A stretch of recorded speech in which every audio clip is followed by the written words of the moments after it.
Tara, it feels like a long time ago that we were talking about protests and the political uncertainty and the tensions relating to China as being the big issues for businesses. What did the survey in the most recent iteration really tell us about the biggest worries now?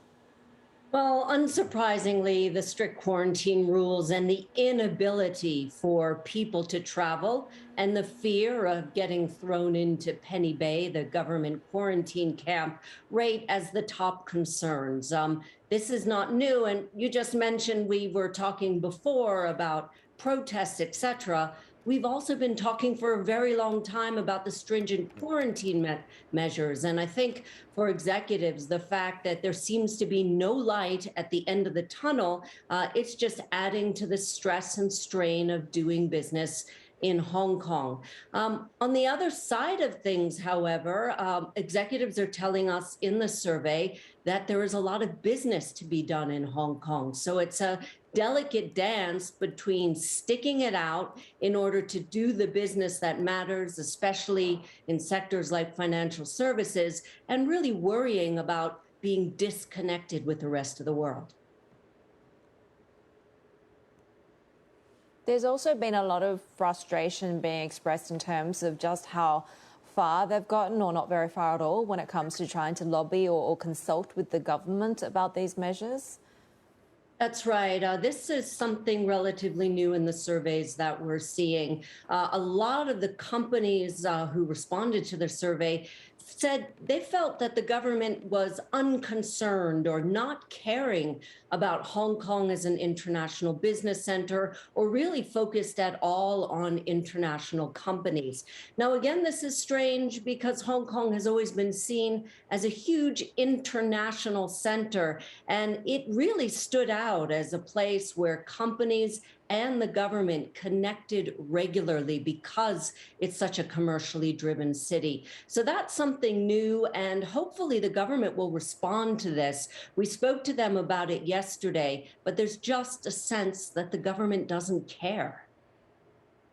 In this environment, what have been the biggest changes that you've seen in business operations among your members, given the government's drive to keep COVID zero going? Well, I think obviously many more people are working from home. We're seeing people going away and then working remotely for long periods of time. We're seeing offices split up. We're seeing new methods of recruiting as well. One of the big fallouts from the inability to connect and travel is that the hiring outlook is becoming extremely difficult. Bringing in talent to Hong Kong has become a major issue. And so some of these executives that would normally come into Hong Kong may be hired, and actually already are being hired in other areas. And in addition to that, we'll see more executives from Hong Kong, from China, start to take over positions in Hong Kong. And this is something that people expect will start to come sooner rather than later, and probably change the complexion of the professional services class, so to speak, in Hong Kong in the years to come.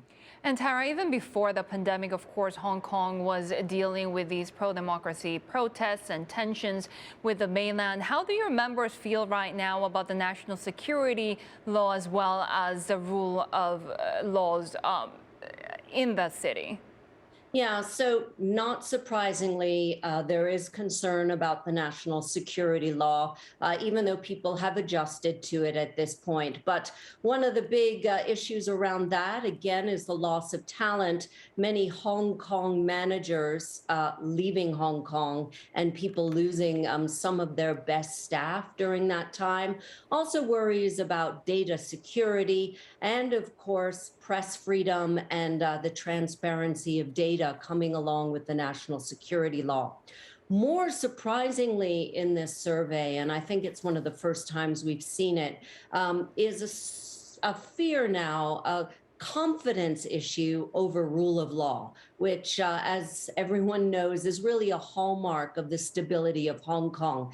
People can't put a finger on it, but they're starting to say they lack confidence in the rule of law, and they're worried about it going forward. So this is something to really keep an eye on. And of course, it is related to the national security law because some of the effects of putting in different judges for national security, et cetera. Hopefully, we won't see real cases in contract law and business law that do impinge on the rule of law as we know it in Hong Kong, but clearly it's a growing concern. Do we see that bifurcation in terms of the companies that are committed to staying in Hong Kong? There's that commitment to the Greater Bay Area, right, in terms of their presence across in Shenzhen, in Guangdong. Is that different to, say, seeing companies that are based in Hong Kong but are perhaps more broadly focused in Asia or even globally because of that inability to really physically travel and do business elsewhere? Yes, as we were just hearing from the CEO of Stan Chart that you had on shortly before me, Hong Kong is very important, especially because of its proximity to mainland China and because of the development of the financial services market.